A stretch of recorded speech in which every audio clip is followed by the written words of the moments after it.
እንኳን ለዳግማይ ትንሣኤ በሰላም አደረሰን አደረሳችሁ። ወቆመ ማእከሎሙ ወይቤሎሙ ሰላም ለክሙ።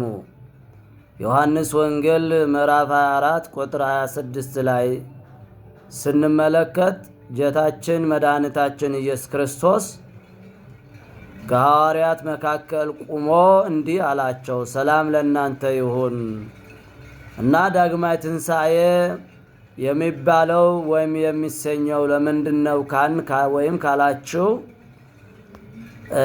ጌታችን መድኃኒታችን ኢየሱስ ክርስቶስ ባለፈው እሁድ ጠዋት ሌሊት ተነስቶ ማታው ግን ለሐዋርያት ከዝግ ቤት ገብቶ ሰላም ለክሙ ሰላም ለእናንተ ይሁን ብሎ ከተናገራቸው በኋላ ከዝግ ቤት ማለት ነው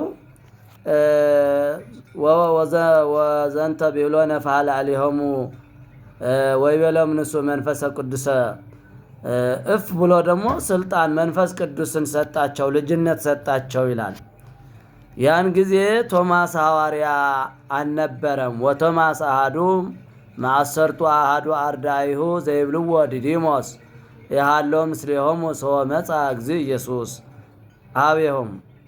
ጌታችን መድኃኒታችን ኢየሱስ ክርስቶስ ወደ ሐዋርያት በመጣ ጊዜ ሰላም ለእናንተ ይሁን ባላቸው ጊዜ መንፈስ ቅዱስን እፍ ባላቸው ጊዜ አንዱ ቶማስ ከአሰርቱ አንዱ ሐዋርያት አንዱ ቶማስ ከነሱ አልነበረም። ጌታችን ኢየሱስ ክርስቶስ በሚመጣበት ጊዜ ስላልነበረ ወይቤልዎ ካልአንሁ አርዳኢሁ ርኢናሁ ለእግዚእነ እንዲህ አሉት ሌሎቹ ደቀ መዛሙርት፣ ጌታችን መድኃኒታችን ኢየሱስ ክርስቶስ እኮ አይተነዋል አሉት።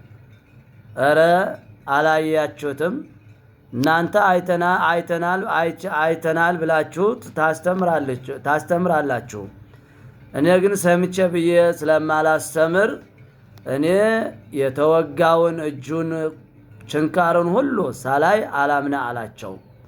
ወእምድኅረ ሰሙን መዋዕል እንዘሃለው ካዩ አርዳኢሁ ውስጠ ከ8 ቀን በኋላ ማለት በ8ኛው ቀን ደቀ መዛሙርቱ ከውስጥ ቤት ሳሉ ገብቶ ሰላም ለእናንተ ይሁን አላቸው።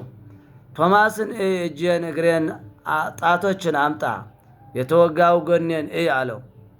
ያን ጊዜ ቶማስ ሊዳስስ ቀረ ብሎ ቢዳስስ እጆቹን በእሳት ተኮማተር ተቃጠሉ። በመለኮት እሳት አቃጠለው ማለት ነው። እና ያን ጊዜ ቶማስ ጌታችን መድኃኒታችን ኢየሱስ ክርስቶስ ቶማስ ስላየህን አመንክ፣ ነገር ብፁዓንሰ እለ እንዘ ኢይሬኡኒ አምኑኒ፣ ብፁዓን ወዳንኩራን ሳያዩን የሚያምኑ ናቸው ብሎ ተናገረው ይላል። እና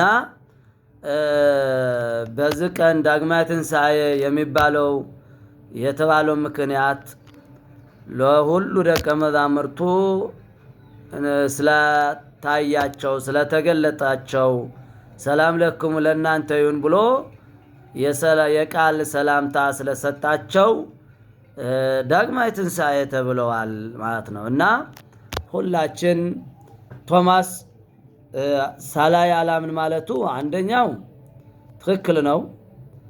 ሰምቼ ከማለት አይቼ ማለት አይቼ ብሎ ማስተማር